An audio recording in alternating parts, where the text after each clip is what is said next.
Praise the lord. మీకందరికీ ప్రభు పేరట శుభములు తెలియజేస్తున్నాను. యేసుతో నా పయనం, మై జర్నీ విత్ జీసస్, నా సేవ అనుభవములను మీతో పంచుకోవాలని, అనేక మంది మరి సేవ చేయడానికి ప్రోత్సహింపబడాలని, ముఖ్యంగా స్త్రీలు, యవన స్త్రీలు, పురుషులైన మరి సేవలో ముందుకు సాగాలనే ఆశతో నా అనుభవాలు నేను పంచుకుంటున్నాను. చిన్న ప్రార్థన చేసుకుందాం. ప్రభువా, నా నోటికి మీరే తోడై ఉండి యేసుతో నా పయనం అనే శీర్షికలో 13వ ఎపిసోడ్లో ఉన్నాము. ఎన్నెన్నో మార్గాల గుండా నన్ను నడిపించినావు నాయనా. మరి చీకటిని వెలుగుగా చేసినావు, వంకర త్రోవలను తిన్ననిగా చేసినావు, వ్యాధులు వచ్చినప్పుడు బాగు చేసినావు, అధైర్యపడినప్పుడు ధైర్యం ఇచ్చినావు, శక్తితో నింపినావు, బలహీనత ఉన్నప్పుడు బలపరిచినావు, నీ సామర్థ్యం నా యందు చూపెట్టినావు. నీకే వందనాలు, నీకే మహిమ ఘనత ఆరోపిస్తూ అనేకులు ప్రోత్సహింపబడి సేవలోకి రావాలని ఆశపడుతూ నాయన ఈ కొద్ది మనవులు యేసునామములో అడుగుతున్నాను తండ్రి, ఆమేన్. యేసుతో పయనం నా అనుభవం చెప్పాలంటే నాకు కొద్దిగా మరి అప్పుడప్పుడు కొద్దిగా బెంగ అవుతుంది. ఎందుకంటే గట్టిగా ఏడ్చేస్తానేమో. టీవీలో మరి అందరు చూస్తారు కదా, ఇది బూది అంతాల వరకు వెళ్తుంది. మరి ఈ ఏడుపు వచ్చేస్తుందేమో అని నాకు ఎప్పుడు అనిపిస్తుంది. ఎందుకంటే చాలా కరుకు మార్గం గుండా పయనమై వచ్చాను. ఒక సహోదరి సిస్టర్ జాన్సన్, శాలిని జాన్సన్ అనుకుంటా, ఆమె సాక్ష్యం చెప్పింది. ఏమని సాక్ష్యం చెప్పిందంటే, నేను అమ్మగారి ఎపిసోడ్లు ఎప్పుడు చూడకపోయేదాన్ని, కానీ ఒకరోజు ప్రభు నన్ను ప్రేరేపించి యేసుతో పయనం అనే ఒక ఎపిసోడ్ చూశాను. అప్పటి నుండి నేను ఆత్మలో పట్టబడ్డాను. ఆ శీర్షిక మరి ఇంకా యేసుతో నా పయనం అని ఇతర ఎపిసోడ్స్ కూడా చూసి మొత్తం నా జీవితం మారిపోయింది. జీవితం పట్ల ఉన్న వైఖరి మారిపోయింది, నా స్వభావం మారిపోయింది. ఇప్పుడు నేను క్రొత్త మనిషిగా ఉన్నాను. నా భర్త అది గుర్తుపట్టినాడు, నా పిల్లలు అది గుర్తుపట్టినారు. పూర్తిగా నాకు రూపాంతరం వచ్చేసింది. మరి ఇది కేవలము నేను యేసుతో నా పయనము విన్నందుకు, మరీ దేవుని వాక్యం నా హృదయంలో నాటబడినందుకు నేను ఇలా మారిపోయినాను. ఇంటి పనులన్నీ చకచక చేస్తున్నాను. నా భర్త నన్ను మెచ్చుకుంటున్నాడు, పిల్లలు నన్ను మరి మెచ్చుకుంటున్నారు. ఎంతో సంతోషంగా ఉంది మా కుటుంబం అన్నప్పుడు నాకు చాలా చాలా ఆనందం అనిపించింది. ఇంకో మాట ఆమె ఏమన్నదంటే, నాకు సేవ చేయాలని ఉంది అమ్మగారిలాగా, నేను కూడా సేవ చేస్తాను. ఇలాగూ యవన స్త్రీలు పలుకుతుంటే ఒక ఆత్మీయ తల్లిగా నాకు చాలా ఆనందం కలుగుతుంది. ఇది చాలా బంగారం మూట లాంటి మాటలు. అంటే ఒక తల్లి నొప్పులు వచ్చి అంటే 9 నెలలు మోసి భయంకరమైన ప్రసవ వేదన కదా, ప్రసవ వేదన అనుభవించిన స్త్రీలకే తెలుసు. అంటే ఈ దినాల్లో మత్తు మంది ఇచ్చి ఒక సిజేరియన్ చేసి బిడ్డను కడుపు నుండి తీయడం కాదు కదా. కానుపు నొప్పులు ఎట్టుంటాయో అది కన్నోళ్ళకి తెలుస్తుంది. వాళ్ళు ఎంత బాధ అనుభవిస్తారు. కన్న తర్వాత ఆ చక్కని బిడ్డను పక్కన పెట్టుకొని ఉన్న నొప్పి ఎంత మర్చిపోతారు. కొందరు 36 గంటలని 40 గంటలు, కొన్ని రోజులు పొడుగున నొప్పులు తీస్తారు. అయితే నొప్పులు తీసి శరీరం అంతా అలసిపోతుంది. కానీ ఆ నూతనమైన సృష్టిని చూసినప్పుడు మొత్తం నొప్పులన్నీ పోతాయి అన్నమాట. ఆ చిరునవ్వు, ఆ మరి చిన్న బుగ్గలు, చక్కని చిన్న అవయవాలన్నీ చూసి అందమైన బిడ్డను చూసినప్పుడు మర్చిపోయినట్టే నాకు అదే అనుభవం. 1992లో యూపీఎఫ్ జన్మించింది. మరి ప్రతి మైల్ స్టోన్లో సమస్యలు ఉండినాయి. అంటే ఇప్పుడు మీరు ఒక చిన్న బిడ్డను కన్నడమే ఎంత ప్రయాసం, మళ్ళీ ఆ బిడ్డ ఎదుగుతూ ఉంటే ఎన్ని ప్రయాసాలు ఉంటుంది. ప్రతిరోజు తల్లి కనిపెడుతుంది, ఎదుగుతుందా, మైల్ స్టోన్స్ అన్నీ కరెక్ట్ ఉందా అని తల్లి చూస్తుంది. ఏదైనా అవుటితనం ఉందా, ప్రాపర్గా అన్ని అవయవాలు ఎదుగుతుందా, తెలివి ఉందా, మరి మాట ఉందా, వాక్శక్తి ఉందా, నడక వస్తుందా, అమ్మ అంటుందా అని ఇవన్నీ ఎలాగో ఒక తల్లి కోరుకుంటుందో అలాగే ఒక ఆత్మీయ తల్లిగా నా అనుభవం ఏంటంటే ప్రతి దినము నేను ఇలాగే కోరుకునేదాన్ని. అంటే నా గురి, నా ధ్యేయము, నా దర్శనం అంతా కూడా యూపీఎఫ్ ఉండేది. అంటే అన్నట్టు మరి ఇంటి పనులు ఎప్పుడు నేను అలక్ష్యం చేయలేదు, కానీ ఒక పోరాటం అయితే ఉండేది. నేను దాన్ని ఏదో కప్పిపుచ్చి మేము చాలా పర్ఫెక్ట్ అని చెప్పడం నాకు ఇష్టం లేదు, అబద్ధం ఆడడం అసలే ఇష్టం లేదు. దేవుడు సత్యవంతుడు కదా. పోరాటం లేనిది మనం దేన్ని కూడా సాధించలేం. No pain no gain, no cross no crown. అందరికీ గొప్ప సేవలు కావాలంటారు, సేవ చేయాలంటారు, అనేక ఆత్మలు సంపాదించాలంటారు, కానీ ఆ నొప్పి భరించడానికి ఎవరికి చేత కాదు. అంటే they don't want to go through that crushing experience. మరి నొప్పి లేనిది ఎలాగుంటుంది? పరిశుద్ధ గ్రంథంలో కూడా 126వ కీర్తన 5:6లో ఉంది, కన్నీళ్లతో విత్తువాడే సంతోషంతో పంటకు వస్తాడు కదా. పిడికెడు విత్తనాలు పట్టుకొని ఏడ్చిపోవాడు పనులు మోసుకొని వస్తాడని వాక్యంలో కూడా ఉంది. అయితే కన్నీళ్లు లేనిది మనం పంట కోయలేము. అంటే అన్నీ అనుకూలంగా ఉంటే నేను సేవ చేస్తాను అంటే, మరి ముఖ్యంగా ఒక స్త్రీగా నేను మాట్లాడేది, ఒక స్త్రీగా నువ్వు సేవ చేయడం, లేక అనుకూలత లేని ఒక పరిస్థితిలో నువ్వు ప్రభు కొరకు ప్రకాశించడం అంటే అది చాలా కఠినమైన పరిశ్రమ. కానీ ప్రభు మనకు తోడుంటానన్నాడు. ఒక మాట మీరు జ్ఞాపకం చేసుకోండి, సదాకాలం తోడుంటానన్నాడు. మనల్ని పిలిచి అట్లా వదిలిపెట్టాడు అన్నమాట. చేయి పట్టుకుంటాడు, నడిపిస్తాడు, గుడ్డివారిని ఎరగని త్రోవలో నడిపిస్తాడు కదా. అలాగూ నాకు అనుభవం ఉంది. అంటే నేను మీకు చెప్తాను కదా, ఎప్పుడు మరి అయ్యగారు చెరియన్ గారు నన్ను వివాహం అన్నప్పుడు నేను బ్యాంక్లో ఉద్యోగాన్ని, బ్యాంక్ ఉద్యోగం కదా అని ఒక మంచి గౌరవభావంతో ఆయన పెండ్లాడి ఉండొచ్చు. దాని తర్వాత నేను మరి వివాహము 1980లో 1980. మరి నేను సేవకు వచ్చింది 12 సంవత్సరాలు అయిన తర్వాత 92లో.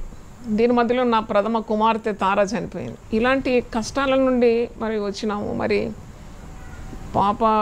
మొదటి పాప చనిపోతే ఎంత దుఃఖం ఉంటుంది నేను చెప్పనవసరం లేదు. అలాగూ అయ్యగారు మనసులో బాధపడుతూ ఉన్న సమయంలో నేను సేవలో తేవడానికే నాకు ఈ నలుగుడు వచ్చింది కదా. నన్ను నలుగొట్టడానికి దేవునికి ఇష్టమైంది. మరి నేను మాత్రం కాదు కదా నలిగింది. పాపను పోగొట్టుకుంటే మరి అయ్యగారు నలగడా? ఆయన మరి బిడ్డనే కదా, ఆయన కుమార్తెనే కదా. ఆయన ఎప్పుడు ఇలా ఊహించుకోలేదు. ఆయన ఒక మంచి జీవితం, మరి ఎయిర్లైన్స్లో ఉన్నాడు, మంచి ఎగరవచ్చు. నేను కూడా అనుకున్నాను ఎప్పుడు రెక్కలు ఇచ్చేసినాడు దేవుడు, మేము అన్ని దేశాలకు వెళ్ళొచ్చు, మాకు టికెట్ ఫ్రీ, మరి ఇంకేముంది, ఇంకా హాయిగా జీవితం ఉంటుందని నేను అనుకున్నాను. నాకు అప్పుడు సేవ అని, ఈ ఆత్మీయ జీవితం అని ఏది లేకుండేది. నేను చెప్పాను ఎప్పుడు మీకు ఎన్నోసార్లు, నాకు ఇష్టం లేని త్రోవ ఇది, ఇష్టం లేకుండేది. ఇప్పుడైతే ఇది అతి ప్రియమైన త్రోవ. కానీ గుడ్డి దాన్నిగా ఉన్నాను. ఆత్మీయ గుడ్డితనం ఉన్నప్పుడు నన్ను ఎరుగని త్రోవలో తీసుకొచ్చినాడు. ఇంతకుముందు 42 యెషయా 16వ వచనంలో తీసుకొచ్చి చెయ్యి పట్టి తీసుకొచ్చి చీకటిని వెలుగుగా చేసి వంకర త్రోవను సరిగా చేసినాడు. అదే నా సాక్ష్యం అనమాట. అప్పుడంతా చాలా పోరాటం ఉండేది. ఎందుకంటే అయ్యగారు వచ్చేది వేరే, మరి అంటే కేరళలో మంచి సిరియన్ క్రిస్టియన్, మేము కూడా సిరియన్ క్రిస్టియన్సే, కానీ వాళ్ళు ఇంత సంపూర్ణ సువార్త మా నాన్నగారు తల్లిగారు వచ్చినట్టు కాదు కదా. వాళ్ళది ఒక ట్రెడిషనల్ ఫ్యామిలీ, వ్యాపారస్తులు, వాళ్ళు బిజినెస్ పీపుల్. అయితే రెండు మార్గాలుగా ఉంది. నన్ను కనిపించిన తల్లిదండ్రులేమో దేవుని సేవా దృక్పథంతో మిషనరీస్గా అన్నీ సమర్పించుకొని కేరళ నుండి వచ్చినారు. మరి అయ్యగారి చెరియన్ గారి కుటుంబం చూస్తే వాళ్ళు అక్కడ స్థిరాస్తులు గల స్థిరవాసులు కేరళలో, వాళ్ళకి ఏ కొదవలేదు, వాళ్ళు మంచి ఒక ట్రెడిషనల్ ఫ్యామిలీ. అప్పుడు ఎట్లా పొసుగుతుంది రెండు? కొన్నిసార్లు నేను అనుకునేదాన్ని ఇది రాంగ్ మ్యాచ్ ఉండొచ్చు అని, కానీ ఇప్పుడు నేను చెప్తాను ఇది రాంగ్ మ్యాచ్ కాదు. అది God will never make mistake. దేవుడు ఎప్పుడు తప్పులు చేయడని నేను ఒప్పుకుంటున్నాను. ఎందుకంటే అప్పుడంతా నేను అనుకునేది this was not the match for me. అసలు ఎందుకో ఈ వివాహం జరిగింది నాకు. మాదేం ప్రేమ వివాహం కాదు, అరేంజ్మెంట్ మ్యారేజే. ఎందుకు అసలు జరిగింది ఈ వివాహము? అసలు మాకు పొసగడం లేదు కదా. నేను కాలేజ్ డేస్లో విమెన్స్ లిబరేటర్, అంటే స్త్రీల హక్కుల కొరకు పోరాడేది. బ్యాంకులో కూడా స్త్రీలకు ఎక్కడైనా అన్యాయం అయితే నేను వెంటనే దాన్ని స్పందించేదాన్ని. అయితే అలాంటి ఒక పోరాడే వ్యక్తిని అనమాట నేను. హక్కుల కొరకు పోరాడేదాన్ని. పెళ్ళైన తర్వాత అంతా ఉల్టా పుల్టా అయిపోయింది అనమాట. నోరు తెరవరాదు, హక్కులకు పోరాడరాదు. పైగా నేను పాపను కోల్పోయిన తర్వాత సేవలో వచ్చినాను, దేవుడు దర్శనం ఇచ్చినాడు. ఇవన్నీ మేము వేరే ఎపిసోడ్స్లో, ముందున్న ఎపిసోడ్స్లో చెప్పినాను. ఇప్పుడు మరి సేవ అన్నప్పుడు ఎలాగుంటుంది? అస్సలు అయ్యగారు ఒప్పుకోలేదు. ఇప్పుడు బ్యాంకులో పనిచేస్తున్నాను, ప్లస్ సేవ ఉన్నది, ప్లస్ ఇంటి పనులు, చిన్న పిల్లలు అని చెప్పాను. తల్లిదండ్రులు పడక మీద వృద్ధాప్యంలో ఉన్నారు. అంటే ఇలాంటి సందర్భంలో నేను అనుకునేదాన్ని బ్యాంక్ వెళ్ళిపోతే చాలు పొద్దున్ననే. తెల్లారిందంటే భయం అయ్యేది నాకు. 3 గంటలకే మెలకొచ్చేది. ఎందుకంటే పిల్లలకు టిఫిన్లు కట్టడము, ఇంటి పనులు చేయడం, కోఆపరేషన్ లేదు. ఎందుకంటే నీకు ఇంత ఆరోగ్యం ఉందా సేవ కూడా చేయడానికి, అయితే ఈ పనులు కూడా చేయి అనేది అయ్యగారు. అంటే ఆయనకి ఎలాగైనా నేను వదిలిపెట్టాలి, ఇది చాలా కష్టతరమైంది. ఆయనకు ప్రేమ లేక కాదు, కానీ ఇలాగ ఒక స్త్రీ పని చేస్తే తప్పకుండా చనిపోతుందని అనుకునేది ఆయన. ఇంత స్ట్రెయిన్, ఆ బ్యాంకులో స్ట్రెయిను, ప్రయాణాలు, ఇంట్లో పనులు, తల్లిదండ్రులను చూసుకోవడం, చిన్న బిడ్డలను చూసుకోవడం అంటే మాట ముచ్చట కాదు కదా. అరే ఒక పెన్సిల్ అన్నా రాస్తుంటే అరిగిపోతుంది కదా అని అలా భయపడేది ఆయన. అరే కోపం వచ్చేది. కోపం ఎందుకు వచ్చేదంటే ప్రేమతోనే కోపం వచ్చేది. ఆపే అంతే, సేవ ఆపే, సేవ వద్దు, ఏమొద్దు, మనం నార్మల్గా బ్రతుకుదాం అంటే అప్పుడు నేను మంచిగా చక్కగా ఉండేదాన్ని, మంచి రంగురంగులుగా బాగానే చక్కగా ఉండేదాన్ని. అయితే ఆయనకేంటంటే ఒక చక్కని భార్య కావాలా, మంచిగా ఎంజాయ్ చేయాలా లైఫ్. మరి ఎయిర్లైన్స్లో పార్టీలు అవుతుంది, అవైతే మరి ఫంక్షన్స్ అయితే వాటన్నిటికి పోవాలా, మంచిగా నేను చక్కగా తయారు కావాలా. అట్లా ఏ పురుషునికైనా ఉండదా?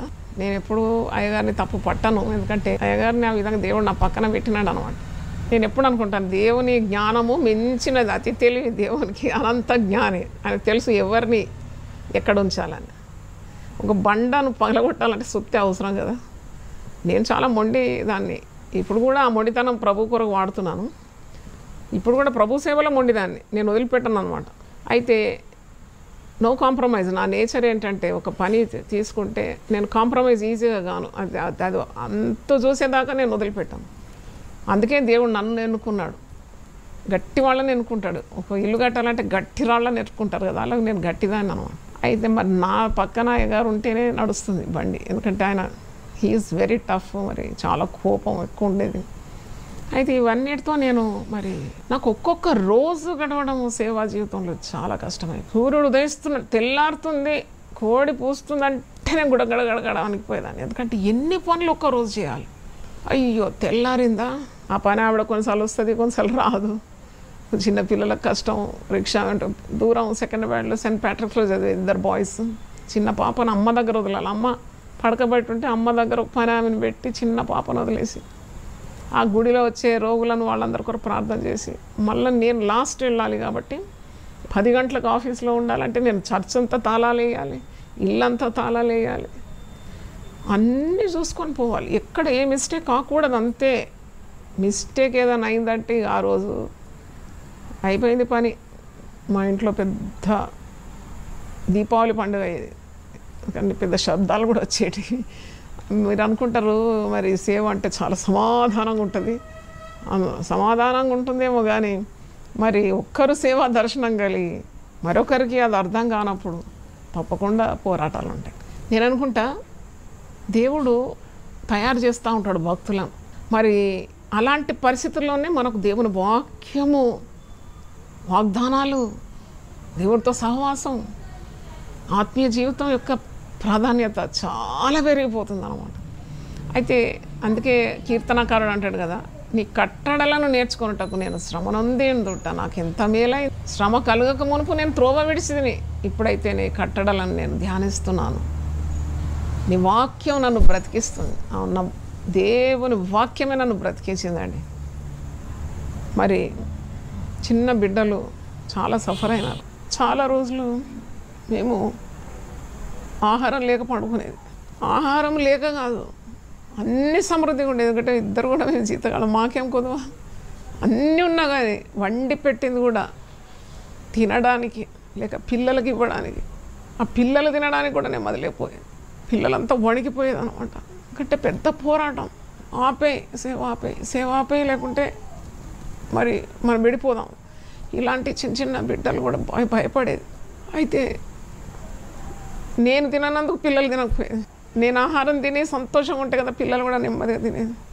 అంటే అన్ని మార్గాల నుండి తీసుకొచ్చినాడు. ఇప్పుడు ఎట్టి శ్రమ నాతో వచ్చి ఎవరికి చెప్పినా నాకు అర్థమైపోతుంది. ఒకవేళ శ్రమలే పొందకుండా ఒక మహారాణిలాగా ఒక పెద్ద భవనంలో సుఖించి ఉంటే నాకు ఎక్కడ అర్థం అవుతుంది. నేను అనుభవించినాను కాబట్టి ఒక ఇంట్లో పోరాటం ఏంటో నాకు తెలుసు, ఒక భార్య పడే అవస్థ నాకు తెలుసు, భర్త అనుభవించేది కూడా నేను చూసినాను కదా. పాపం ఆయన కూడా చాలా మెంటల్ టెన్షన్, ఏమైపోతుంది మన ఫ్యామిలీ, ఏంటి అసలు నీ పయనం ఎటు, నువ్వు ఎందుకు చేస్తున్నావు ఈ పని అని అడిగితే నేను ఏం చెప్పాలి, నాకు మా బలమైన ఆత్మ నాకు బలవంత పెడుతుండే నాకు సేవ చేయాలని, నాన్నగారు చేసిన సేవ నేను కొనసాగించాలని బలమైన ప్రేరణ. వదిలిపెట్టను అనుకున్నాను అంతే. నేను ఏదైనా వదిలిపెడతాను, కానీ నా సేవ పిలుపు మాత్రం నేను అవిధేయురాలు కాను. పౌలు భక్తుడు అంటాడు కదా, పరలోకం నుండి వచ్చిన ఓ అగ్రిప్పా రాజా, పరలోకం నుండి వచ్చిన దర్శనానికి నేను అవిధేయత నేను చూపను. అలాగ ఉండేది నా పరిస్థితి. God called me and I will definitely do the work. ఆఖరికి మరి అంటే మీరు కొందరు పోరాడుతుంటారు, నాకు అర్థమవుతుంది. ఇంట్లో సేవకులు ఉన్న ఇంట్లో మీరు అనుకుంటారు అంతా బాగుంది, వీళ్ళు వాక్యం చెప్తున్నారు అంతా బాగుందని. వాళ్ళు శ్రమలో నేర్చుకున్న పాటలే మీకు బోధిస్తారు. నేనైనా కానీ ఈ శ్రమల బడిలో నేర్చుకున్నవే మీకు బోధించగలుగుతాను. ఉట్టిగా ఇది చదివి చెప్తాను. ఏదేమో ప్రొఫెసర్స్ కూడా చెప్తారు, లెక్చరర్స్ చెప్తారు పాఠాలు చదివి పిల్లలకు బోధించడానికి. కానీ అనుభవం గుండా తెచ్చేది దేవుడే. అందుకే కంప్యూటర్ నాలెడ్జ్తో లేక పుస్తకాలు చదివిన బోధ వేరుగా ఉంటుంది కదా. అంటే ఆ శ్రమల కొలిమిలో తయారై ప్రజలకు ప్రయోజనకరంగా దేవుడు మలిచి తీసుకొచ్చిన ఆ సేవ వేరుంటుంది. కాబట్టి మరి ఈరోజు సేవ చేయాలని ఆశపడే బిడ్డల కొరకు నేను చెప్పేది ఏంటంటే, మీరు భయపడద్దు దేనికి. ఎందుకంటే ప్రతి శోధన గుండా దేవుడు నిన్ను తప్పిస్తూ మరి తోడుంటూ నడిపిస్తాడు, విజయం కూడా ఇస్తాడు. 1 కొరింథీ 10వ అధ్యాయంలో ఆ మాట ఉంది కదా, దేవుడు మనం సహించగలిగినంతనే ఇస్తాడు. సాధారణంగా 10:13 సాధారణముగా మనుషులకు కలుగు శోధన తప్ప మరి ఏది మీకు సంభవింపలేదు. దేవుడు నమ్మదగినవాడు. God is faithful. మీరు సహింపగలిగినంతకంటే ఎక్కువగా ఆయన మిమ్మల్ని శోధింపనీయడు. అంతేకాదు సహింపగలుగుటకు ఆయన శోధనతో కూడా తప్పించుకున్న మార్గము కలుగజేయడు. ఇది నా జీవితంలో అక్షరాల నెరవేరిందని చెప్పగలను. అంటే ఇప్పుడు భార్యాభర్తల మధ్యలో మరి పోరాటం సహజమే. అది అంటారు కదా, ఒక strong opposition makes a strong government. ఇప్పుడు వాళ్ళు ఒకరినొకరు విమర్శించుకున్నారు, లేకుంటే భేదాభిప్రాయాలు లేక మనస్పర్ధలు రావడం సహజమే, అదేం వింత కాదు. కానీ how you handle it, that is very important. That matters much.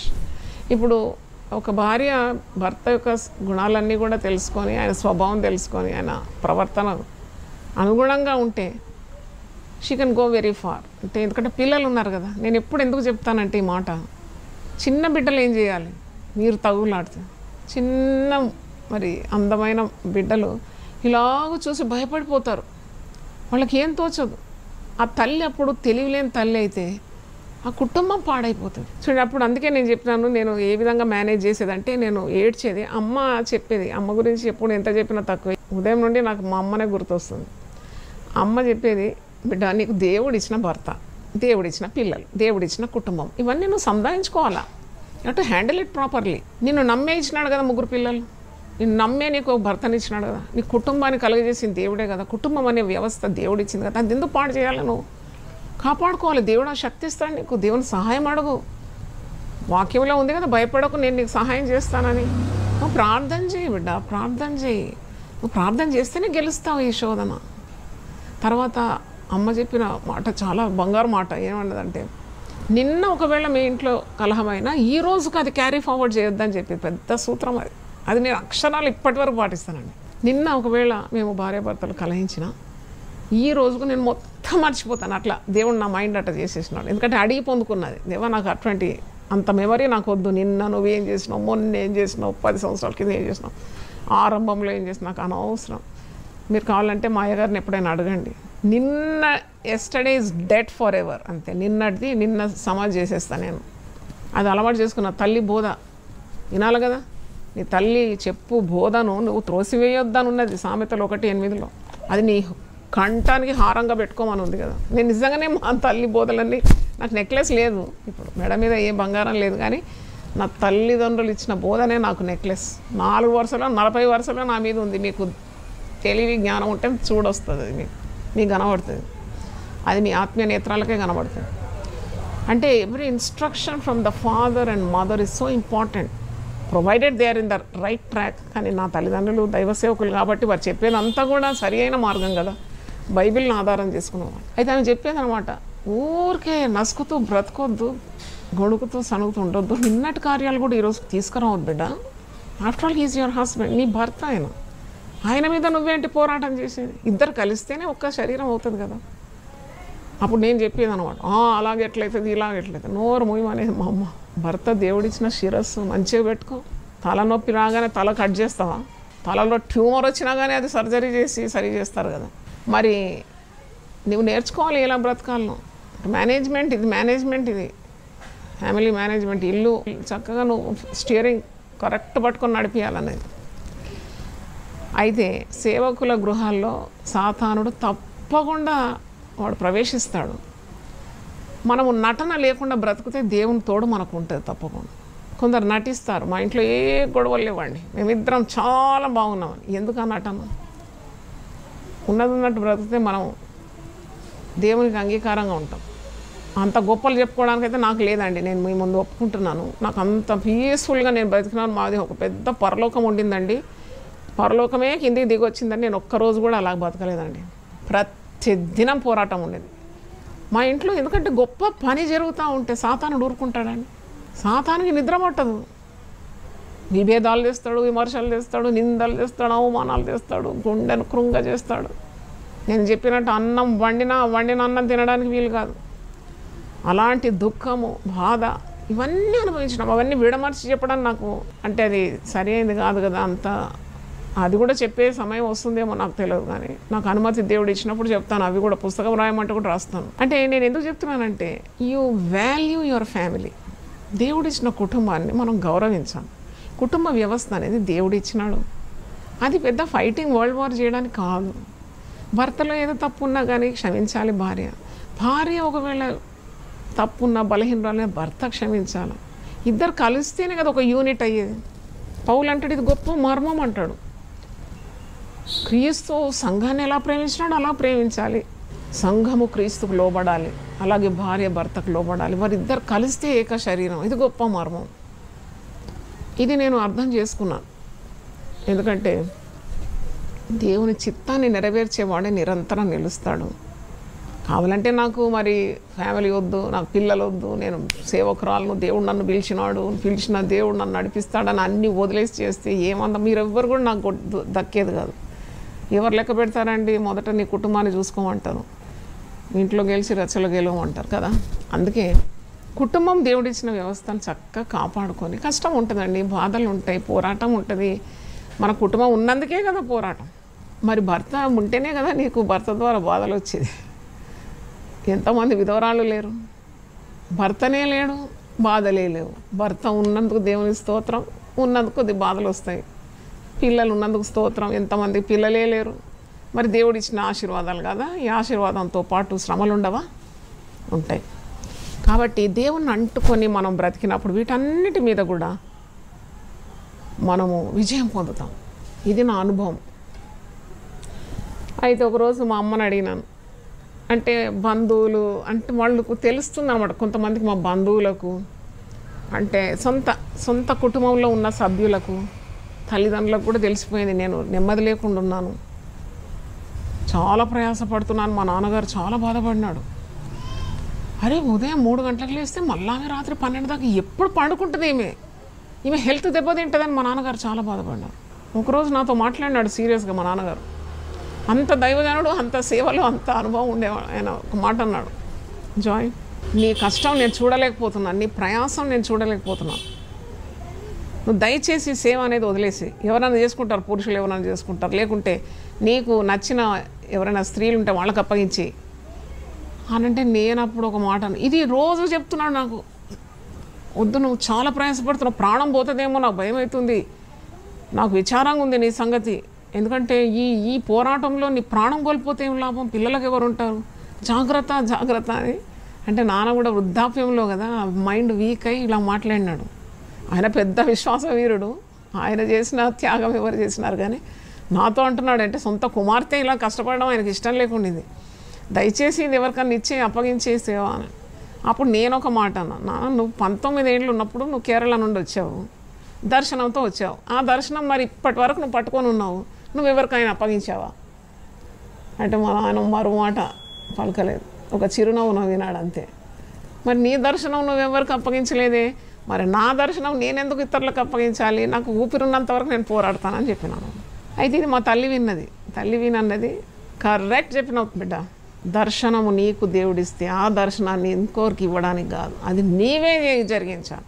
అప్పుడే చెప్పింది అనమాట, దర్శనం ఇస్తే అది నెరవేరడానికి ఆయన సదుపాయాలు ఇస్తాడు, పనిస్తే పనిముట్లు ఇస్తాడు, కావాల్సిన వనరులను నీకు ఇస్తాడు. నువ్వు ఎప్పుడు చింతించొద్దు, సమాధానం కూడా ఆయనే ఇస్తాడు. ఆయనను భర్తను కూడా అనుకూలపరుస్తాడు. ఆమె ప్రవచించింది, ఆమె అన్నది ఒక రోజు వస్తుంది ఆయనే నీకంటే ముందు ఉంటాడు, నేను ఎక్కడ కావాలంటే అక్కడ తీసుకెళ్తాడు, నీకు మంచి సపోర్ట్గా ఉంటాడని ఆమె చెప్పింది. అప్పుడు అస్సలు ఆశకు గతి లేకుండే అప్పుడు ఆ మాటలకు. నేను అనుకున్నది ఎప్పుడు జరగాలనుకున్నాను, కానీ జరిగింది. దేవునికి వందనాలు చెల్లిస్తున్నాను. అయితే మా కుటుంబంలో కొందరు నన్ను చూసి ముక్కు విరుచుకునేది, విమర్శించేది బాగా. అంటే బ్యాంకు నుండి వస్తుంటే వాళ్ళు చూసేది అనమాట, ఓహ్ ఇక వచ్చింది, అటు బ్యాంక్ అట, ఇటు సేవ అట, అటు కుటుంబం అంట, ఈ మొక్కతోనే దేవుడు మాట్లాడిండా, ఇంత కష్టపడమన్నాడా దేవుడు అని ఎగతాళి చేసేది, తక్కువ చూపు చూసేది. నాకు అస్సలు ఒక్కరు నా మీద ఏదైనా రాంగ్ ఇంప్రెషన్ ఉంటే నాకు చాలా బాధ కలిగేది అనమాట అప్పుడు. ఇప్పుడైతే బండరాయిలాగా అయిపోయినాను, కానీ సేవలో బాగా కష్టాలు పడి కొద్ది గట్టిగా అయినాను. అప్పుడు చాలా సెన్సిటివ్ అనమాట. ఎందుకు ఇట్లా వీళ్ళు నన్ను చూస్తున్నారు, ఎందుకు ఇట్లా గుసగుసలాడుతున్నారు. ఒకరోజు చాలా బాధపడి అమ్మ దగ్గర పోయి, అమ్మ ఏంటమ్మా నన్ను ఊరికే నిందలు చేస్తారమ్మా, ఏమేమో మాట్లాడతారు, నాకు బాధ అనిపిస్తుంది. అంటే అమ్మ అన్నది, ఇవన్నీ బయట చెప్పొద్దు, నువ్వు ఇవన్నీ ప్రార్థన చేసి గెలవాలా అని ఒక వాక్యం చదివిందండి. అది చెప్తాను. సామెతలు 12:16 మీరు కూడా బాగా గుర్తుపెట్టుకోండి. ఇది ఊరంతా చెప్పుకొని తిరగకుండా, ఇది చాలా తెలివైన మాట అన్నమాట. సామెతలు అంటే జ్ఞాని అయిన సొలొమోను రాసినాడు కదా. సామెతలు 12:16 మూఢుడు కోపపడినది నిమిషంలోనే బయలుపడను, వివేకి నిందను వెల్లడిపరచక ఊరకుండును. అది మాత్రం ముద్ర పడ్డది నాకు నా మైండ్లో. వివేకి అయిన వాడు నిందను వెల్లడిపరచడట, ఊరకుంటాడట దేవునిలో విశ్వాసం. అలాగూ నువ్వు వాళ్ళు ఇలాగ అనుకున్నారు, నీ గురించి అలాగ అనుకున్నారు అని నాకు కూడా చెప్పకు. నువ్వు don't tell me also, just pray it out. ప్రార్థన చేసి వదిలిపెట్టే. తెలివిగలవాడు వివేకైన వాడు ఎవరు నిందించినారని వాళ్ళ గురించి ఇతరులకు చెప్పాడు. ఎందుకంటే ఆ విన్నోడు కూడా ఇంకా నిందిస్తాడు కావాలంటే. ఓహో ఊరికనే అనలేదు, నువ్వు అలాగే ఉన్నావు అంటారు. ఎందుకు? నోరు మూసుకో. నువ్వు మౌనంగా ఉంటే జ్ఞానివని ఎంచబడతావు. నాకు ఇలా బోధించింది. అయితే నేను అన్నామా, నేను ఒకసారి వాళ్ళ తడాక తీసుకుంటాను, నేను తిప్పి కొడతానమ్మా అంటే, అయ్యో అట్లా మాట్లాడద్దు, నువ్వు సేవకురాలు ఎట్లా మాట్లాడతావు, తిప్పి కొట్టేది నీ పక్షాన దేవుడు కొడతాడు, నువ్వు కొట్టద్దు. నువ్వు కొడితే ఏం కొడతావు, ఆయన కొడితే బాగా బలంగా కొడతాడు అన్నది. అయితే నేను అప్పుడు ఒక మాట అన్నది, బిడ్డ ఎప్పుడైనా కలహించే వారితో తిరిగి కలహించొద్దు. ఎందుకు కలహించొద్దమ్మా, మరి నోరు ఎందుకు దేవుడు ఇచ్చినాడు, ఓ మాటకు మళ్ళీ తిరిగి మాట ఇవ్వాలి కదా అంటే అమ్మ అన్నది, బిడ్డ బురదలో రాయి వేసి ఇసురితే నీ ముఖానికే చిల్లుతుంది. ఎంత పెద్ద మాట అండి అది. ఆమెకు అన్నీ ఇలాంటి మంచి సామెతలు వచ్చేది మా తల్లికి, రేచలమ్మకు, ధన్యజీవి. అయితే అన్నది, బురదలు ఉన్నప్పుడు ఒక రాయి తీసుకొడితే ఆ రాయి పోయి మరి బురద అంతా నీ మీదకి వచ్చేస్తుంది. బిడ్డ just keep quiet, God is the revenger అన్నది. దేవుడే పగ తీర్చుకుంటాడు. పైన పగ తీర్చడానికి కూడా ప్రార్థన చేయొద్దు, వారిని క్షమించమని ప్రార్థన చేయాలని నేర్పించింది. దేవుని స్తోత్రం. మరి అంటే నేనేం నేర్చుకున్నాను సేవా జీవితంలో అంటే, కేవలం ఈ బైబిల్ పట్టుకొని ఏదో ప్రసంగం చేయడం కాదు. That's very easy. Preaching is very easy. 4 సార్లు చదివితే వాక్శక్తి ఉంటే నువ్వు చెప్పేస్తావేమో, కానీ ప్రాక్టీసింగ్ ఈజ్ డిఫికల్ట్. నువ్వు ఏదైతే ప్రసంగం చేస్తున్నావో అది నీ జీవితంలో అన్వయించుకోవడం చాలా టఫ్. అది దేవుని సహాయం కోరాలి.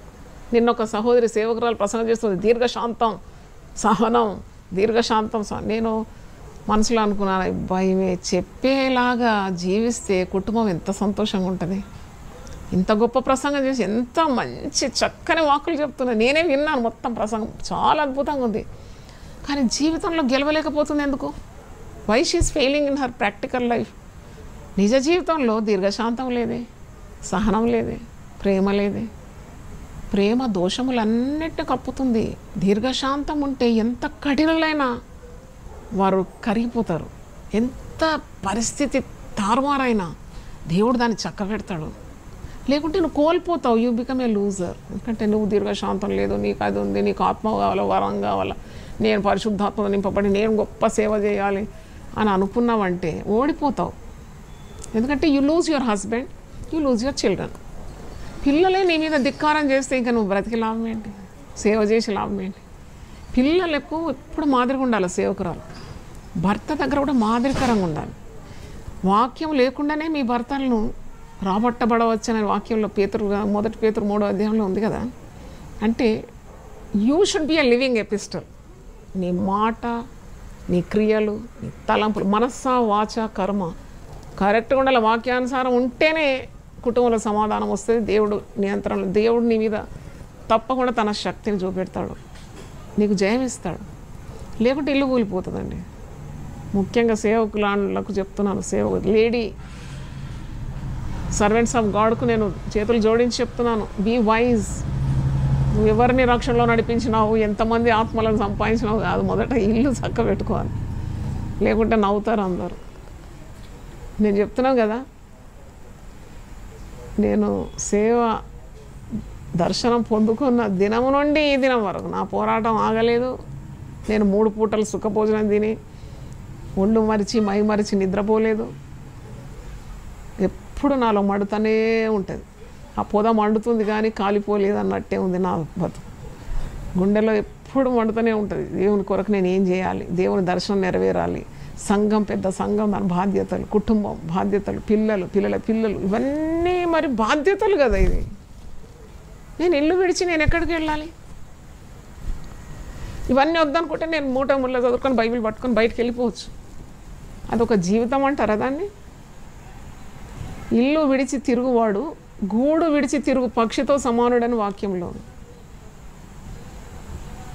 ఎట్టి పరిస్థితుల్లో కూడా నువ్వు ఉన్న చోటు విడవద్దు. నువ్వు అది నీ రాజ్యం, అది నీ ఇల్లు, అది నీ భర్త, నీ పిల్లలు, నీకిచ్చిన కుటుంబము, నువ్వెందుకు వదిలిపెట్టాలి అది? అందుకే 3 రాళ్ళు తన చేతులతో తన ఇల్లు ఊడబెరుకుతుందండి. వాళ్ళ పెద్ద సేవకురాలు అయితే లాభం ఏముంది? We can't fool the public. Masses are not asses. నాకు దేవుడు ఒక మాట నేర్పించినాడు, ప్రజల్లో కూడా అభిషేకం ఉంటుంది. నీకెంత అభిషేకం ఉందో ప్రజల్లో కూడా నా ఆత్మ, నేను రక్తం ఇచ్చి సంపాదించిన సంఘంలో కూడా తెలివి ఉంటుంది, వాళ్ళ జ్ఞానం ఉంటుంది. వాళ్ళు కనిపెడతారనమాట. ఓహో ఈమెంటి చెప్తుంది, ఈమెం చేస్తుంది, పొంతన లేదే ఈమె చెప్పే మాటలకు చేసే కార్యాలకు. వాళ్ళు చూస్తుంటారు తప్పకుండా. You can't fool the people all the time. ప్రతిసారి నువ్వేదో ప్రసంగం చేసినంత మాత్రాన అందరినీ వలలో బుట్టలో పడతారని, ఇన్ని వ్యూస్ ఉందని అన్ని వ్యూస్ ఉందని ఎగిరితే లాభం లేదు. They read you as 5th gospel. Mattayi, mark, లూకా, యోహాను, 5వది నువ్వే. నీ జీవితం బాగా చదువుతారు వాళ్ళు, ఊరికే ప్రజలు వంగరు. కాబట్టి జాగ్రత్తగా ఉండాలి. ముఖ్యంగా సేవకురాళ్ళు, స్త్రీలే జాగ్రత్త వహించి బ్రతకాలి. మరి ఇంకా సేవకు దేవుడు పిలిచినప్పుడు మళ్ళీ ఒంటరి పోరాటం మీద బహుజాగ్రత్తగా ఉండాలి. ఎక్కడి నుండి వస్తుంటాయి కానీ దేవుడు తోడు ఉంటాడు. నిందలు వస్తాయి, అవమానాలు వస్తాయి. ఎందుకంటే బైబిల్లో రాసింది కదా, పరిశుద్ధ గ్రంథంలోనే ఉంది కదా, నా నిమిత్తం మీరు నిందింపబడతారు, హింసింపబడతారు, చెడ్డ మాటలు వినాల్సి వస్తుంది, లేని వార్తలు మీ మీదకి వేస్తారు, కొట్టబడతారు కొన్నిసార్లు. ఇంత లేదు. అవన్నీ మీకు ధన్యకరంగా మారిపోతుంది. అప్పుడు మీరు సంతోషించి గంతులు వేయాలంట, ఆనందించాలి. సేవ కొరకు దేవుని దాసురాలుగా నేను పడినాను దెబ్బలు, దేవునికి స్తోత్రం. నా మీద ముద్రలు ఉన్నాయి అంటాడు కదా పౌలు. అన్నిక బాధ పెట్టకండి, నేను క్రీస్తు ముద్రలను భరించుకొని ఉన్నా. నేను కూడా చెప్పగలను అట్లా. మరీ మీకేమి ఇప్పి చెప్పాలని నాకు మనసు లేదు. కానీ అకల్ మనకు ఇషారా కాఫీ అమ్మగారు ఏం చెప్తుంది. అయితే అలాంటి శ్రమల గుండా వెళ్ళినప్పుడు మీరు ఆశ్చర్యపడకండి, వింతపోకండి. ఇవన్నీ కూడా ఈ ప్యాకేజీలో ఉంది, ఈ రక్షణ అనే ప్యాకేజీలోనే ఉందంటాడు. క్రీస్తు నిమిత్తం నిందపాలైనడలా శ్రమలు అనుభవించాల్సిన, అది పెద్ద వింతగా ఎంచుకోకుండా ఇవన్నీ మరి నీకు మహిమ, మెప్పు, ఘనత కారణమైపోతుందని విశ్వాసం ఉండాలి. ఫిలిప్పీ 1:30 క్రీస్తునందు విశ్వాసం ఉంచడం మాత్రమే గాక ఆయన పక్షమున శ్రమపడుటయో ఆయన పక్షమున మీకు అనుగ్రహింపబడాను. అంటే ఆల్ ఇన్ వన్ ప్యాకేజ్ అన్నమాట. నీకు ఆశీర్వాదాలు ఉంటాయి, మరి ఆయన యందు నీకు విశ్వాసం ఉంచబడితే దీవెనలు మాత్రం కాదు, దీవెనలతో పాటు కొన్ని శ్రమలు కూడా ఉంటాయి. ట్యాక్సెస్ ఎక్స్ట్రా అంటారు కదా, జిఎస్టీ, ఇప్పుడు కొత్తగా జిఎస్టీ ఎక్స్ట్రా, కొన్ని ఉంటాయి, తప్పకుండా భరించాల్సి వస్తుంది. సిలువనెత్తుకొని నన్ను వెంబడించాలని ప్రభువు చెప్పలేదా? ప్రభు పడలేదా శ్రమలు? ఇది శ్రమల దారి. కాబట్టి మరి ఒకటి ప్రభు నాకు నేర్పించినాడు. అదేంటంటే, ప్రభు నన్ను ఎలా వాడుకుంటాను, బాగా వాడుకున్నాను, నాకు చాలా గొప్ప కార్యాలు నీ కొరకు చేయాలని ప్రార్థన చేసేదాన్ని అప్పటి నుండే. నిజం, నా ప్రార్థన దేవుడు విన్నాడు అంతే. అయితే ఎలాగో నీవు ప్రభు కొరకు వాడబడతావు ఘనమైన పాత్రగా, అర్హమైన పాత్రగా అంటే, ఒకరోజు నాతో మాట్లాడిన మాట సామెతల గ్రంథం 25:4 ద్వారా మాట్లాడినాడు. ఎప్పుడు మాట్లాడతాడు ప్రభు, ఇప్పుడు కూడా అదే. నన్ను అసలు వదిలిపెట్టాడు ప్రభు. మీకు ప్రభువుకు ఎలాంటి బంధం ఉందమ్మా అని నన్ను అడిగితే, ఆ పరమగీతాల్లో శూలమతికి తన ప్రియునికున్న బంధం నాది, నా ప్రభువుని. క్షణమైనా వదిలిపెట్టాడు ప్రభువు. నన్ను మాట్లాడుతూనే ఉంటాడు. లేకుంటే మరి ఇన్ని సంవత్సరాల నుండి మాట్లాడిన మాటలు ఎక్కడ నుండి నాకు ఎవరు చెప్పినారు ఈ మాటలన్నీ? గుసగుసలాడుతూనే ఉంటాడు, నన్ను వదిలిపెట్టాడు. నన్ను just like lover chasing his beloved. అయ్యా నన్ను కొద్దిసేపు వదిలిపెట్టి నేను పోయి పడుకుంటాను హాయిగా. పడగల్లో కూడా బాగా మాట్లాడతాడు, నిద్రపోతుంటే మాట్లాడతాడు, దర్శనాలు ఇస్తాడు, ధైర్యపరుస్తాడు, రేపు ఏం ప్రసంగం చేయాలో నేర్పిస్తాడు. ఇది ఏం బంధం అంటారు దీన్ని? ఇలాంటి బాంధవ్యం నాకు ప్రభుతో ఉన్నది. అయితే ఒకరోజు ఇట్లా మాట్లాడుతున్నాడు. సామెతలు 25:4, వెండిలోని మస్టు తీసివేసినట్ల పుట్టమ వేయవాడు పాత్ర ఒకటి సిద్ధపరచు. అంటే వెండిలోని మస్టు అంటే ఆ మురికి తీసివేసిన ఎడల పుట్టమ వేయవాడు పాత్ర ఒకటి సిద్ధపరచు. ఇది సేవకులందరూ గమనించాలి ఈ మాట. ఏదో ఎడవపెడ సేవ చేయడం కాదు. యజమానుని చేతిలో ఒక అర్హమైన పాత్రగా ఉంటే ఎంత ఘనత అండి, ఎంత దేవుని ఘనత. మనుషుల మెప్పు, ఇతరులకు దీవెనకరంగా ఆశీర్వాదకరంగా మన జీవితాలు ఉంటాయి, సేవా జీవితం. అయితే ఏంటబ్బా ఈ వెండిలోని మస్టు తీసివేయాలంటే, ప్రభు నాతో మాట్లాడినాడు, నీకు వ్యర్థమైనవన్నీ నీ జీవితంలో తొలగించే బిడ్డ అన్నాడు. ఏంటబ్బా వ్యర్థమైనవంటే, ఈ లోకాశ, ఈ జీవిత డంబము, నేత్రాశ, శరీరాశలు. అంటే నేను అన్ని పాస్ అయిపోయినాను ఎప్పుడు చెప్పాను, పోరాటం ఉంటుంది నాకు కూడా.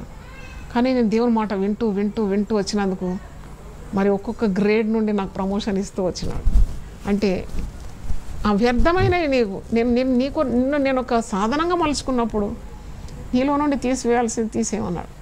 నేను పూర్ణ మనసుతో దేవునికి లోబడి చాలా కార్యాలు అలాగ నాలో నుండి తొలగించుకున్నాను. అసలు అది నా నేచర్ కాదు. మీరు అనుకుంటారు అమ్మగారు పుట్టుకతోటే గొప్ప కాదు. నేను చాలా లోకాన్ని ప్రేమించినాను, చాలా రంగులుగా చక్కగా ఉండాలి, మంచి బంగారం ఎక్కువ ప్రేమించినాను, లోకాన్ని ప్రేమించినాను. మనుషుల ప్రేమ అంటే చచ్చిపడేదాన్ని, ఎవరైనా ప్రేమిస్తే చాలని అనుకునేదాన్ని. కానీ ఇవన్నీ నాలో నుండి తొలగించినాడంటే ఎంత గొప్ప మరి ప్రభు. Such workmanship. అంటే నా నుండి తొలగించిన కార్యాలు అనేకంగా ఉంది. ఇంకా చెప్తాను వేస్తూ నా పయనంలో. అయితే బైబిల్లో చూసిన దీనికి ఏమైనా రుజువులు ఉందా అంటే ఉన్నదండి రుజువులు. 119వ కీర్తన 37వ వచనంలో, వ్యర్థమైనవి చూడకుండా నా కనులను త్రిప్పివే ప్రభు అని ప్రార్థన చేస్తారు కీర్తనాకారుడు. సామెతలు 38వ వచనంలో, వ్యర్థమైనవి అబద్ధములను నాకు దూరంగా ఉంచు. సత్యవంతుడైన దేవుడు అబద్ధం ఆడొద్దని నేర్పించినాడు. ఏ అబద్ధం వద్దు, just speak the truth, be truthful. వ్యర్థమైనవి అబద్ధాలు దూరం చేసి తర్వాత మాట్లాడినాడు. 28 సామెతలు 19వ వచనం, వ్యర్థమైన దాన్ని అనుసరించొద్దు అన్నాడు. Following the vain things in life. ఎప్పుడు సేవకులు చాలా నిష్ట కలిగి ఉండాలి. నేను నేర్చుకున్నాను అది. నీకు ఒక ప్రసంగం చేయాలి సాయంత్రం అంటే, నేను ఒక పెద్ద స్పీకర్ను పిలిచినాను ఒక 3-4 ఇయర్స్ బ్యాక్. ఆమెను చాలా దూరం నుండి ఎయిర్ టికెట్ ఇచ్చి మన శిలువ ధ్యానాలకు పిలిపించి రామ్నగర్ ఆలయంలో ఆమెను స్పీకర్గా ఒక 3 రోజులు స్పీకర్గా పెట్టినాను. ఆమె మరి ఇంత ఖర్చు పెట్టినాను. నాకు నియర్లీ ఒక 1 lakh రూపీస్ అయింది ఆమె up and down air ticket plus ఆమె గిఫ్ట్ అంతా కలిసి, మళ్ళీ ఆమె బోర్డింగ్ లాడ్జింగ్ అంతా. నేనేం గమనించినానంటే, ఆమె వచ్చి వాక్యం ఇవ్వాలా, దేవుని జీవాహారం జనాల ఆశతో ఉన్నప్పుడు వారికి వడ్డించాలని లేదా ఆమె దైవ సేవకురాలు, అభిషక్తురాలు. కానీ ఆమె ఈజీగా తీసుకుంటుంది. అది నేను గమనించిన. ఈజీగా ఎట్లంటే ఆమెకు అన్నీ వచ్చు, దేవుడు మాట్లాడతాడు, స్టేజ్ దగ్గర వచ్చేసి నోరు తెరిస్తే మాట్లాడతాడు అనే టైప్ అనమాట. అది నేను ఒప్పుకోను ఎప్పుడు. సాయంకాలం 6 గంటలకు ఆమె కూడికలో ఉండాలంటే 6 దాటినా కానీ ఆమె సుల్తాన్ బజార్లో షాపింగ్ చేస్తున్నాను. గొప్ప సేవకురాలు, గొప్ప అభిషక్తురాలు.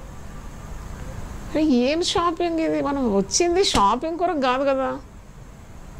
ఆమె ఒక రూమ్లో వెళ్ళి ఆమె దేవునితో మాట్లాడాలా, దేవుని వాక్కులు పొందుకోవాలి, ప్రజలకు ఇవ్వాలి. దాహంతో ఉన్న పబ్లిక్, గాయాలతో ఉన్న మందకు వారి గాయాలు కట్టాలి, వారి ఆకలి దప్పిక తీర్చాలి, వాక్యము జీవవాక్యం ఇవ్వాలని కదా. ఈమె ఎక్కడ పోయిందంటే వెతికితే దొరకనే ఇప్పుడు ఉండదు రూమ్లో. నాకు అస్సలు నచ్చలేదండి. ఎందుకంటే నేను ఎప్పుడు చూడలే అలాంటివి. దేవుడు మరి సాయంత్రం వాక్యం, నేనైతే ఉదయం నుండే ఇలా ఉంటాను. ఏ పని చేసినా నా మైండ్లో గిర్ని తిరిగినట్టు ఇట్లా తిరుగుతూ ఉంటుంది వాక్యాలని. ఈమె ఇంత నిశ్చింతగా షాపింగ్ పోతుంది ఏంటి అనుకున్నా.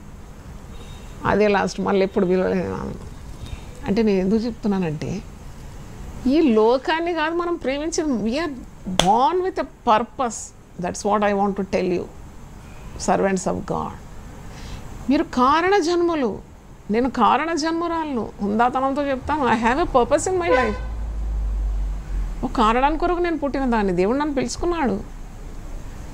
కాబట్టి ఆ కారణాన్ని నెరవేర్చాలి. నేను గురి యొద్దకే నేను పరిగెత్తున్నాను. పౌలు ఎందుకు అన్నాడు మరి? ఇతరులకు నేను ప్రకటించి నేనే భ్రష్టుడని అయిపోతానేమో అని నేను నా శరీరాన్ని నలగొట్టుకుంటున్నాను ఎందుకన్నాడు? అంటే you have a goal, you have a aim. గురి యొద్దకు నేను పరిగెత్తుతున్నాను. వెనుకున్న వాటిని అన్నీ మర్చిపోతున్నాను. వెనుకున్న వాటిని అన్నీ మరిచి నేను గురి యొద్దకు పరిగెత్తున్నాను. ఆయన విశ్వాసం కర్త, మరి నా నిరీక్షణ కర్త. నేను అక్కడికి వెళ్ళాలి, ప్రభు దగ్గర నా స్థాయి అని నేను అక్కడికే వెళ్ళాలి. కాబట్టి నేను వెళ్ళాలి, ఇతరులు నడిపించాలనే గురి, గమ్యం. అయితే చాలా దేవుని చేత వాడబడాలి అంటే ఇంకా నేను దేవుని అడుగుతున్నాను, ఇంకా నీకు ఇష్టమైన దేవుడిని నాలో తొలగించి ప్రభు, పర్జ్ మీ లార్డ్, ఇంకా కడుగు ప్రభు, ఇంకా కడుగు, ఇంకా శుద్ధి చేయి అని నేను ఎప్పుడు ప్రభువును వేడుకుంటాను. మనం సేవ చేసినప్పుడు మనం ప్రార్థన చేయాలి, వ్యర్థమైనవి తొలగించిన ఆయన. నేను ఈ సేవకురాలను, సేవకుని, నాకు ఇచ్చిన దర్శనాన్ని నెరవేర్చాలి, నాకు ఇచ్చిన బాధ్యతలను నెరవేర్చాలి. సేవ అంటే ఓన్లీ సేవ చేసేవాళ్ళు చాలామంది ఉంటారు, ఇంట్లో ఒక్క పని చేయరు. ఏమంటే నేను సేవకుని, నేను సేవకురాలు, మరి ఇంటి పని ఎవరు చేయాలి? మీరు మా ఇంటికి వచ్చి చూడండి ఒకరోజు. ఉదయం లేస్తే 1.5-2 గంటలు కిచెన్లో పని చేస్తాను నేను ఇప్పుడు కూడా. మళ్ళీ ప్రసంగం అయిన తర్వాత మళ్ళీ పోయి అంత వైండ్ ఆఫ్ చేస్తా. 1.5-2 గంటలు అయితే కొన్నిసార్లు అన్నీ రేపటికి అన్నీ సిద్ధపాటు చేసి పండుకుంటాం. అట్లా మరి ఒక సత్రంలాగా ఉండదు, అన్నీ కరెక్ట్గా చేయాలి. మనం ఇంట్లోనే మాదిరి లేకుంటే బయట ఏమి ఉద్ధరిస్తాము. క్రాస్ అన్నమాట ఇది ఒక సిలువ. నీకు ఆ పని ఈ పని అన్ని పనులు చేయాలి, అన్నీ కరెక్ట్గా చేయాలి. మరి లేకుంటే నీకు ఇంట్లో నీకు మంచి సర్టిఫికేట్ ఇవ్వరు వాడు. మొట్టమొదటి సర్టిఫికేట్ ఇంటి నుండి రావాలి. నేను అంటున్నా కదా, ఆమె భర్త ఆమెను పొగడాలి. లేకున్నా పొగడతాడు తప్పకుండా. అది దేవుని వాక్యం నెరవేరాల్సింది. అది నేను చెప్తున్నాను. మా అయ్యగారు ఎప్పుడు నన్ను ముఖం మీద ప్రశంసించాడు, కానీ ఆయన గుండెలో మాత్రం చాలా గొప్ప గౌరవం ఉంది. ఎందుకంటే నేను విన్నట్టాను అప్పుడప్పుడు సాటుకు చాలా తెచ్చుకుంటాడు. ప్రభుకే ఘనత. అంటే నన్ను ఈ విధంగా దేవుడు మలుచుకున్నాడు, తన కృపను నాకు ఎడమ చేయకుండా నడిపించినాడు అంతే. తర్వాత పిల్లలు గమనిస్తూ ఉంటారు. ఒక కష్టపడే తల్లి మీద పిల్లలకి ఎంత ప్రేమ ఉంటుంది తెలుసా? They respect you. 3 పిల్లలు 3 దిక్కులు ఉన్నారు నా పిల్లలు. మేమిద్దరమే చిలక గోరికల్లాగా ఉన్నాం ఇప్పుడు మా ఇంట్లో. కానీ 3 పిల్లలు కూడా నాతో రోజు మాట్లాడతారు. వాళ్ళ పిల్లలు చూపెడతారు ఫేస్ టైంలో. ఎందుకంటే మమ్మీకి రిలాక్సేషన్ కావాలా.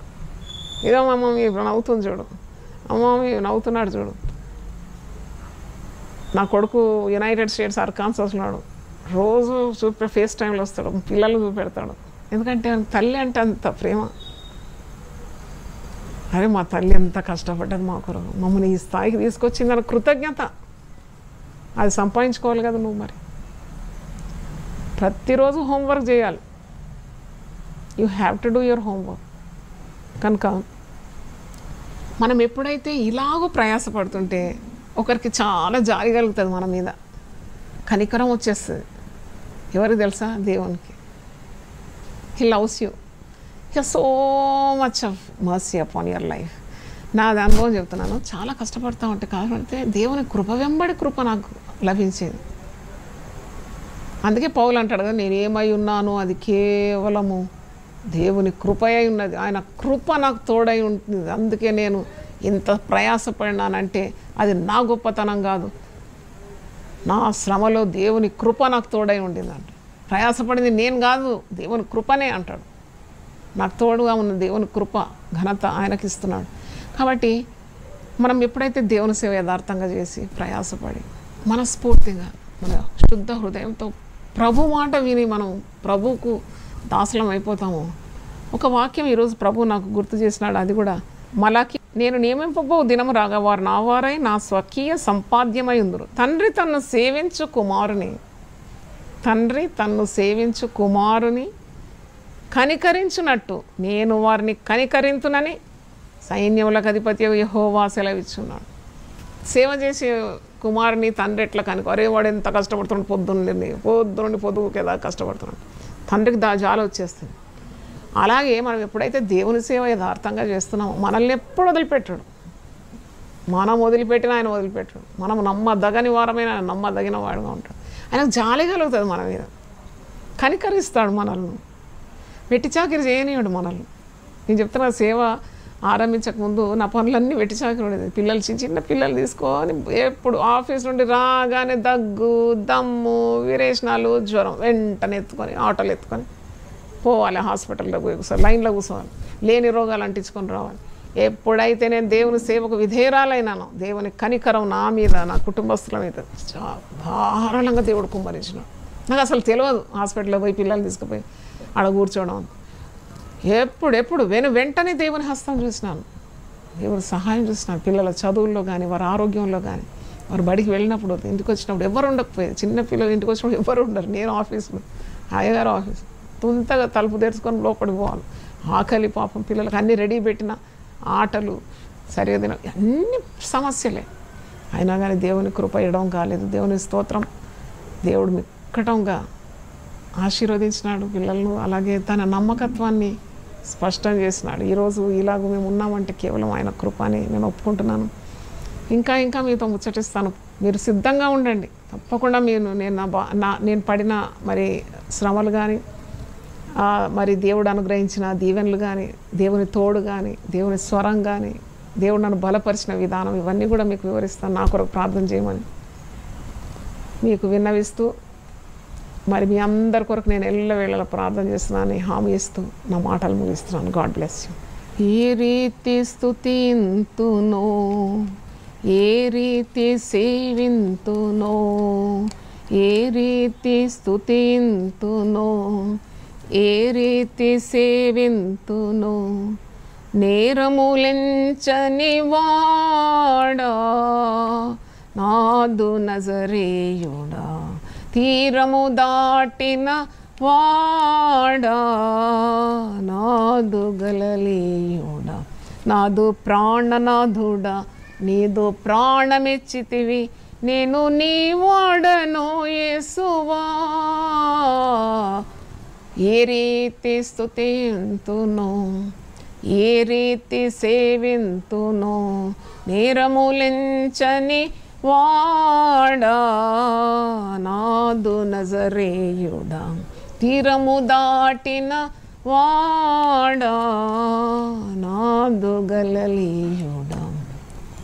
ఇంత ప్రేమకు కారణము ఎరుగనైతిని నా ప్రభువా, ఇంత ప్రేమకు కారణము ఎరుగనైతిని నా ప్రభువా. ఎన్న తరమో నీ ప్రేమ సన్నుతించుచు పాడెదను, ఎన్న తరమో నీ ప్రేమ సన్నుతించుచు పాడెదను.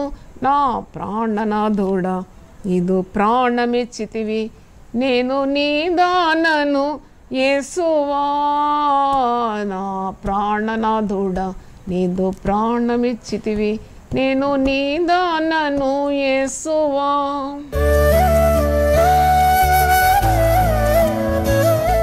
ప్రభువా నీ పరిశుద్ధ నామమునకు స్తోత్రం తండ్రి. కొన్ని మాటలు నా అనుభవంలో నుండి యేసుతో నా పయనం అనే శీర్షికలో 13వ ఎపిసోడ్ మీరు జయకరంగా జరిగించినందుకు నీకు స్తోత్రం. నా నోటికి తోడై ఉండి నీ మాటలు వినిపించినందుకు వందనాలు చెల్లిస్తున్నాను. ప్రతి హృదయంలో పని చేయాలని, ఈ వాక్యము కార్యరూపంలోకి రావాలని ప్రార్థిస్తున్నాను. దర్శనం కలిగిన వారు ధైర్యంగా అడుగు వేయడానికి కూడా సహాయం దయచేయండి తండ్రి. నువ్వు సామర్థ్యం ఇచ్చే దేవుడు, శక్తినిచ్చే దేవుడు, వరాలు ఇచ్చే దేవుడు, నీ ఆత్మనిచ్చే దేవుడు నాయన. ఎక్కడ ఏది కుంటుపడకుండా నీ దాసరాల జీవితంలో నడిపించినందుకు వందనాలు చెల్లిస్తున్నాను. ఎన్నెన్నో ఇబ్బందులు, ఎన్నో కరుకు మార్గం, ఎన్నెన్నో ప్రయాసాలు, కన్నీళ్ళు, దుఃఖం, ఇవన్నిట్లో నీవు తోడుండి నాయన నాకు బలమైన నీ బాహుతో నన్ను ఆదుకొని ఈ 28 సంవత్సరాల సేవా జీవితంలో, 40 సంవత్సరాల కుటుంబ జీవితంలో ఇప్పటి ఇంత వయసు వరకు కూడా నువ్వు నాకు తోడున్నావు నాయన. నాయన ఏ రీతి నిన్ను స్తుతించాలో, ఏ రీతి సేవించాలో నాకు బయలుపరచండి నాయన. నీకు నీ ప్రేమ, ఇంత ప్రేమకు కారణం మాకు తెలియదు నాయన. సిలువ ప్రేమ మా పట్ల చూపినావు, ప్రాణమే ఇచ్చినావు తండ్రి. నీ కొరకు మేము ప్రతిదీ అర్పించడానికి ఉన్న మంచి మనస్సు కూడా మాకు దయచేయమని పూర్తి హృదయంతో నీ పాదాల దగ్గర మేము తండ్రి మా సేవలు మరి ప్రభువా మేము అర్పించడానికి సహాయం దయచేయమని, నీ మార్గం గుండా నడిచి అనేకులని మార్గం వైపు తిప్పడానికి ఉన్న సహాయం మాకు దయచేయండి. యజమానుని చేతుల అర్హమైన పాత్ర, వెండిలోని మస్టు తీసివేసిన పుట్టుమేవాడు పాత్ర ఒకటి సిద్ధపరచు. సామెతలు 25:4 ఉన్నట్లు వ్యర్థమైన వాటన్నిటి తొలగించి ప్రభు పనికొచ్చే పాత్రలుగా మమ్మల్ని చేయమని యేసు నామములో అడుగుతున్నాను తండ్రి. Amen, amen, amen. తండ్రి అయిన దేవుని ప్రేమ, యేసుక్రీస్తు కృప, పరిశుద్ధాత్మ సహవాసం మనందరికీ సదాకాలం తోడుగా ఉండును గాక. Amen, amen. దేవుడు మనల్ని అందరినీ దీవించును గాక.